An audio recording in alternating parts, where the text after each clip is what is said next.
बिस्मिल्लाहिर्रहमानिर्रहीम अस्सलाम वालेकुम। कभी कभी हम सोचते हैं कि सारे दिन भर का काम करने के बाद जब हम सुबह उठते हैं, रात को भी काम करके सोते हैं, सुबह उठते हैं तो फिर घर वैसे का वैसा ही गंदा नज़र आता है।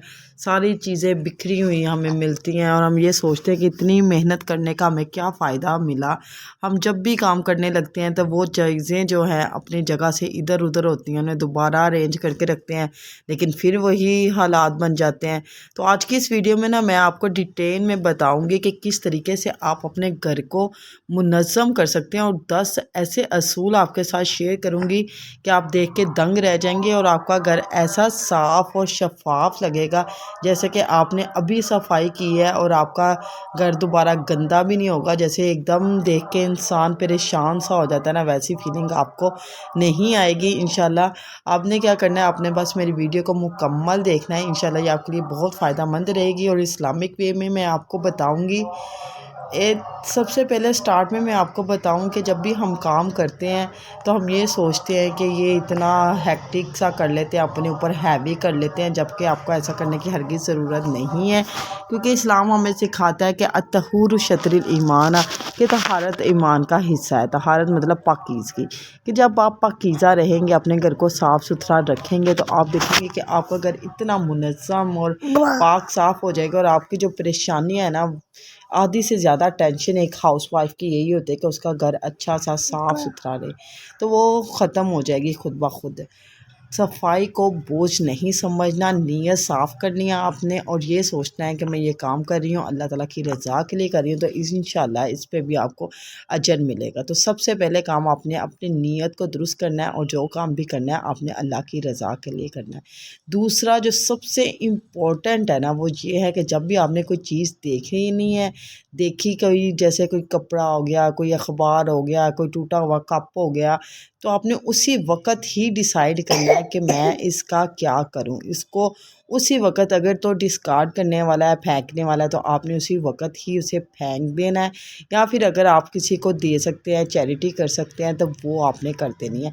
क्योंकि ज़्यादा हमारा जो है ना उस वक़्त शुरू होता है गंद या चीज़ें जो हम संभाल संभाल के रख लेते हैं, लेकिन जब वो बाद में देखते हैं कि हम सोचते हैं कि इसका इस्तेमाल होगा, वो चीज़ इस्तेमाल नहीं होती। अलबत्ता एक ऐसी चीज़ बन जाती है और वो आपके ज़हन पर सवार रहती है कि मैं इसे क्या करूँ, इसको कहाँ रखूँ, सोचता सोचता इंसान रह जाता है।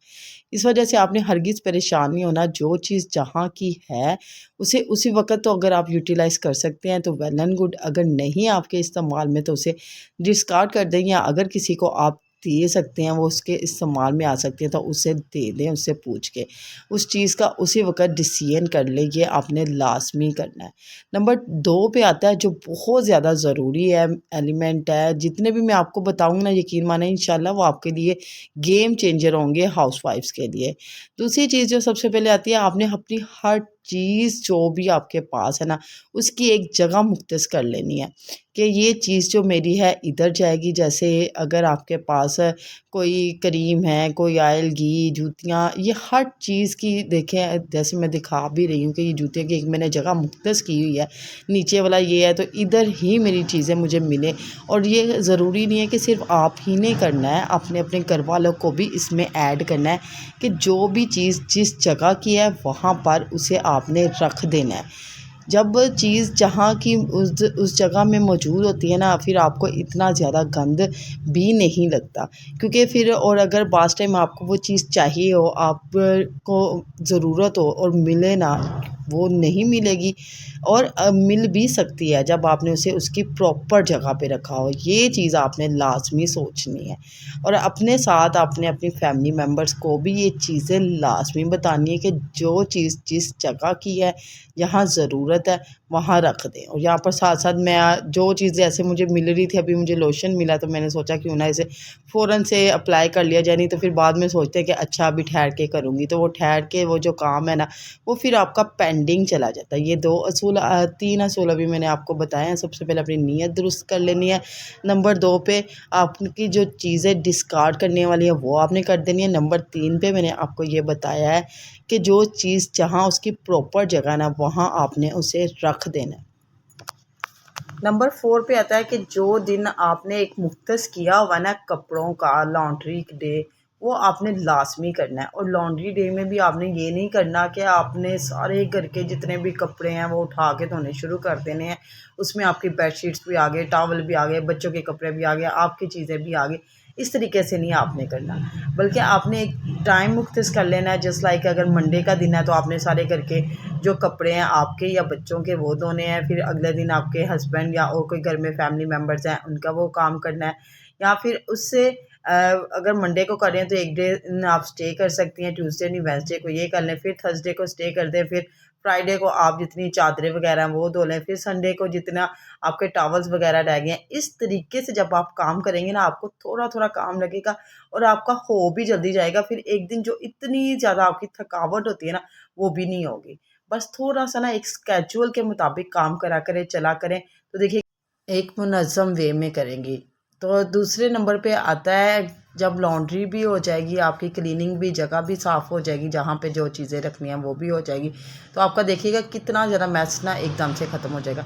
नंबर 5 पे आता है आपका किचन। जैसे ये मैं बर्तन भी धो रही हूँ, तो आपने कोशिश करनी है कि अपने अपना किचन जो है ना रात को ही सेट करके सोना है। अब ये देखिए इतना गंदा हुआ था, ये मेरा न्यू सॉस पैन है, इसे तो मैंने इतना ज़्यादा इस्तेमाल भी नहीं किया।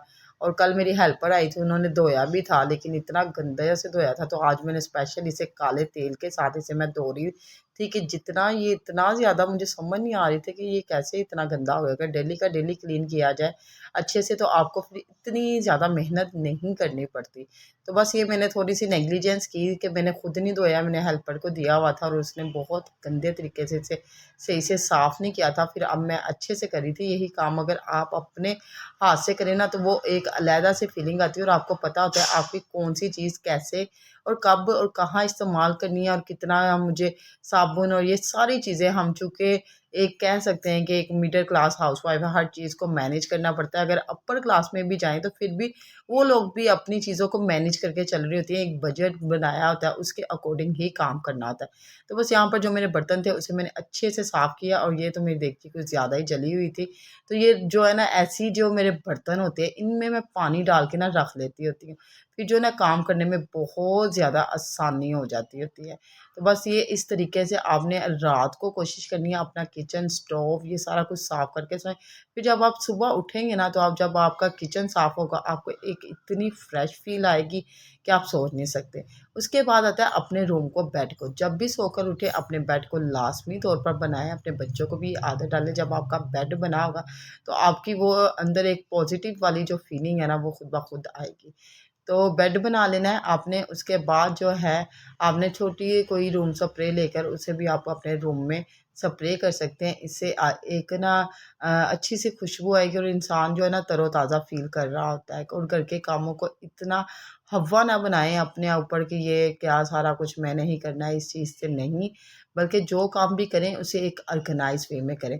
मैं आपको बताऊँ कि जब मैं स्टूडेंट थी तो मैं सारे काम ना इसी तरीके से करती होती थी। तो बस मैंने अपनी वो हैबिचुअल, ज़रूरी नहीं है कि पढ़ाई किताबें, तो बाकी ज़िंदगी में भी आपकी वो चीज़ें जो है ना काम आ रही होती हैं। मैं अगर कोई लेसन याद करना था या बायो या केमिस्ट्री फिजिक्स का कुछ भी, मैं उसे भी एक ना टाइम मैं सेट किया होता था कि इतने टाइम पे मैंने ये काम करना है। अब भी मैं अपने हर काम को एक टाइम के मुताबिक कर रही होती हूँ। इस वजह से घर के सारे काम भी मैनेज कर रही होती हूँ और जो मैंने दूसरा काम करना होता है, ट्यूशन्स बच्चों को देनी होती है, वो भी कर रही होती हूँ और यूट्यूब पे भी काम कर रही होती हूँ।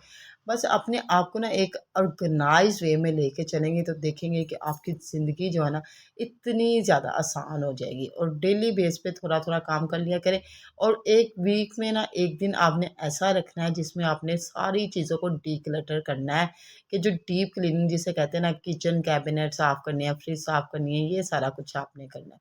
तो इससे भी आपकी क्लीनिंग जो है ना बहुत ज़्यादा आसान हो जाएगी और आपका घर इतना ज़्यादा मेसी भी नहीं होगा। इसके साथ-साथ बहुत ही इम्पोर्टेंट चीज़ है जो मेरी आखिरी टिप है आप लोगों के साथ, और ये इतनी ज़्यादा ज़रूरी है। मैं आपको एक मशवरा दूँ, जब भी कोई वीडियो देखे ना तो उसके लास्ट में लाज़मी जाया करें, वहाँ पर एक इतना अच्छा वो मैसेज या वीडियो में, यकीन माने अगर मैं कोई वीडियो आपके लिए बना रही हूँ तो ऐसा तो नहीं मैं आपके सामने आ गई या बोलने लगी या कुछ भी। तो इसके पीछे पूरी रिसर्च होती है, रिसर्च करने के बाद ही यहाँ पे बंदा कुछ इस काबिल हो पाता है कि आपके सामने कोई बात कर सके, अपना कोई पॉइंट ऑफ व्यू रख सके। क्योंकि सोशल मीडिया पे बात करना इतना ज़्यादा भी आसान नहीं है, कोई भी बात आपकी पकड़ ली जाती है और आपका इतना ज़्यादा हवा बन जाता है। तो बस मैं भी कोशिश करती हूँ कि आपके साथ जो भी बात शेयर करूँ उसको प्रॉपर वे में करूँ, और एक उसे क्या कहते हैं कि रिसर्च के बाद ही करूँ, कि कल को ये ना हो कि ये मैं बात कुछ कर दूँ और कहना कुछ चाहती हूँ और मुँह से कुछ और निकल जाए और बाद में ऐसा हो। तो सबसे ज़्यादा ज़रूरी जो था ना वो ये पॉइंट था कि आपने क्या करना है, अपने घर के कामों के साथ-साथ अपनी नीयत को भी आपने दुरुस्त रखना है, कि नीयत और अल्लाह का शुक्र अदा करना है कि अल्लाह ताला ने अगर आपको इतनी ताकत, अल्हम्दुलिल्लाह हम चल फिर सकते हैं, घर के काम कर सकते हैं, तो ये भी अल्लाह ताला की एक नेमत है। अल्लाह ताला बेशक जिन्हें चाहता है। अब अल्हम्दुलिल्लाह देखिए मेरा घर तकरीबन सारा मैंने पीछे से झाड़ू कर लिया था, सफाई कर ली थी, वो साफ़ हो चुका था। अब ये किचन में खड़ी होकर भी बर्तन धो सकती हूँ, लेकिन ना मुझे ज़्यादा कंफर्टेबल इसी में लगता है कि मैं बैठ के बर्तन धो लूँ।